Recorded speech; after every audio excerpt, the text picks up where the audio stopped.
Jewellery business തുടങ്ങിയപ്പോൾ ആദ്യം ആൾക്കാർ ചോദിച്ച സംശയം എന്ന് പറഞ്ഞാൽ എവിടെ നിന്നാണ് പ്രൊഡക്റ്റ് എടുത്തതെന്നായിരുന്നു. പക്ഷേ ഇപ്പോൾ ചോദിക്കുന്ന ചോദ്യം, ഇപ്പോൾ ജ്വല്ലറി ബിസിനസ് ചെയ്തുകൊണ്ട് പ്രോഫിറ്റ് ഉണ്ടാക്കാൻ പറ്റുമോ, ഒരുപാട് പേര് ചെയ്യുന്നുണ്ടല്ലോ എന്നുള്ളത്. അപ്പോൾ അതിൻ്റെ ഉത്തരം ഞാൻ പറഞ്ഞുതരാം. അപ്പോൾ നമ്മൾ ഫസ്റ്റത്തെ ക്വസ്റ്റ്യൻ എന്ന് പറയുമ്പോൾ എവിടെ നിന്ന് പ്രൊഡക്റ്റ് എടുത്തു എന്നല്ലേ. നമ്മൾ കേരളത്തിൽ ബ്രോഡ്വേ എന്നായിരുന്നു ആദ്യം സ്റ്റാർട്ട് ചെയ്തത്. അത്യാവശ്യം ഒന്ന് സ്റ്റേബിൾ ആയപ്പോൾ പിന്നെ മുംബൈയിലോട്ടും അതുപോലെ ചെന്നൈയിലോട്ടും പോയി. ചെന്നൈയിലാണെങ്കിൽ സൗ കാർപ്പറ്റാണ്, മുംബൈയിലാണെങ്കിൽ ബോലേശ്വർ മാർക്കറ്റിലാണ് പോയത്. അവിടെ നല്ല അടിപൊളിയുള്ള ജ്വല്ലറി നമുക്ക് റീസണബിൾ റേറ്റിന് കിട്ടിയിട്ടുണ്ടായിരുന്നു.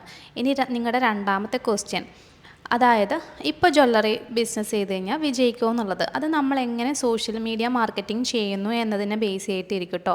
നമ്മൾ ഹോൾസെയിലായിട്ട് ജ്വല്ലറിയും പ്രൊവൈഡ് ചെയ്യുന്നുണ്ട്, ഒപ്പം തന്നെ ഒരു അടിപൊളി ബിസിനസ് ട്രെയിനിങ്ങിലും കൊടുക്കുന്നുണ്ട്. ഗൂഗിൾ മീറ്റ് വഴി ലൈവായിട്ടുള്ള ട്രെയിനിങ് ആണ്, പ്ലസ് റെക്കോർഡഡ് സെഷൻ ഉണ്ടാവും. അതുപോലെ തന്നെ നമ്മൾ ട്രെയിനിങ് എടുക്കുന്നവർക്ക് ഫ്രീ ആയിട്ട് ഒരു മാർക്കറ്റിംഗ് സപ്പോർട്ടും നമ്മൾ കൊടുക്കുന്നുണ്ട്, വാട്സപ്പ് സപ്പോർട്ടും കൊടുക്കുന്നുണ്ട്. അപ്പോൾ ഈ ഒരു നമ്പറിലോട്ട് വാട്സപ്പ് ചെയ്യുവാണെങ്കിൽ നിങ്ങൾക്ക് ട്രെയിനിങ്ങിൻ്റെ സിലബസും കാര്യങ്ങളൊക്കെ കിട്ടും. അഥവാ നിങ്ങൾക്ക് ഹോൾസെയിലായിട്ട് പ്രൊഡക്റ്റ് എടുക്കണം എന്നുണ്ടെങ്കിൽ ഗ്രൂപ്പിൻ്റെ ഡീറ്റെയിൽസും കിട്ടും. അപ്പോൾ പെട്ടെന്ന് വായോ.